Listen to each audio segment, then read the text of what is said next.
Imagine for a second you're standing in the most sacred place in your entire country, the center of national identity, religion, everything.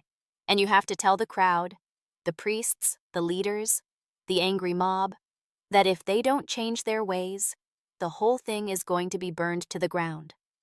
That sounds like a suicide mission. You're basically asking to be torn apart right there in the courtyard. Exactly. And that is precisely where we find ourselves today with Jeremiah. We are looking at this incredibly tense period in ancient Judah. It's not just about prophecy. It's about political survival, mob violence, and the dangerous allure of false hope. It really is a thriller. You look at the text specifically starting in chapter 26, and the atmosphere is suffocating. Jeremiah stands in the temple court and drops a bombshell. He tells them, "Amend your ways or this house becomes rubble." And the reaction isn't, "Oh, thank you for the warning." Not at all. The reaction is immediate violence. The priests and prophets scream, "You shall surely die." It's interesting, isn't it? They don't attack his logic, they attack his right to say it. It feels like treason to them. Well, it's fear, right? If he's right, their world is ending. It's easier to kill the messenger than accept the message. But what fascinates me is the contrast with another prophet mentioned here, Uriah. Oh, that is a tragic detail. It is. Uriah preaches the same message as Jeremiah, but when the heat gets turned up, Uriah flees to Egypt. The king actually sends agents to hunt him down, drags him back, and executes him. Meanwhile, Jeremiah stays right in the line of fire, yet he survives. It's a paradox. The one who tries to save his life loses it. But Jeremiah has this strange protection, specifically from a man named Ahikam. But things get even stranger in chapter 27.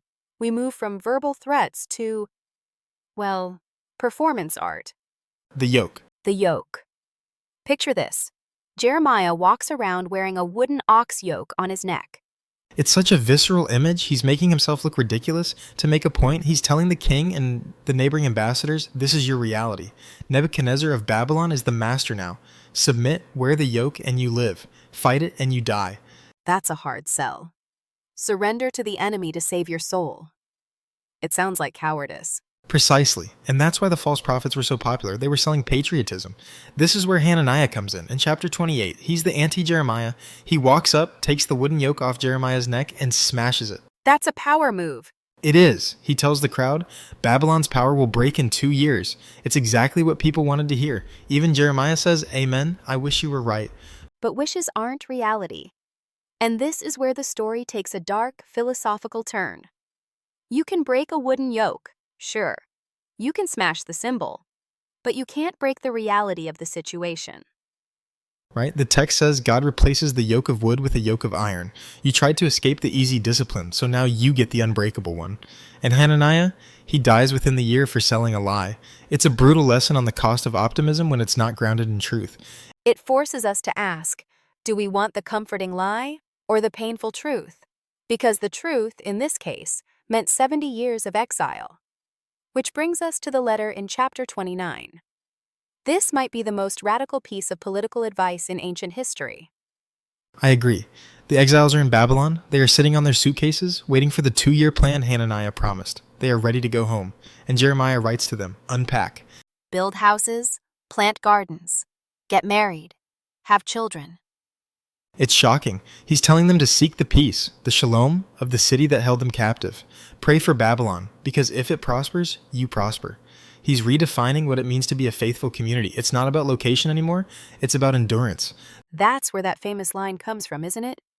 I know the plans I have for you. Plans to give you a hope and a future. People usually put that on graduation cards. They do, but in context, it's so much grittier. He's saying, you aren't going home soon. You're going to die in Babylon. But the nation has a future. The hope is long-term. It's about surviving the trauma by putting down roots in the middle of the wasteland. And ignoring the crazies. The text mentions these false prophets in Babylon who are still stirring up trouble, and the consequences for them are horrific, literally being roasted in the fire by the king of Babylon. It highlights that bad advice isn't just wrong, it's lethal. Jeremiah is trying to save them from getting wiped out by a superpower. Submission wasn't about giving up, it was the only strategy for survival. So, we have a story about a man everyone hated because he told them the party was over. But by listening to him, by accepting the yoke, by settling into the difficulty, That was the only way to eventually find redemption.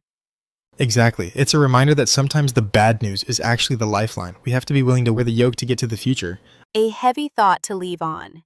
Truth is heavy, like iron, but it's the only thing that holds up. Thanks for listening.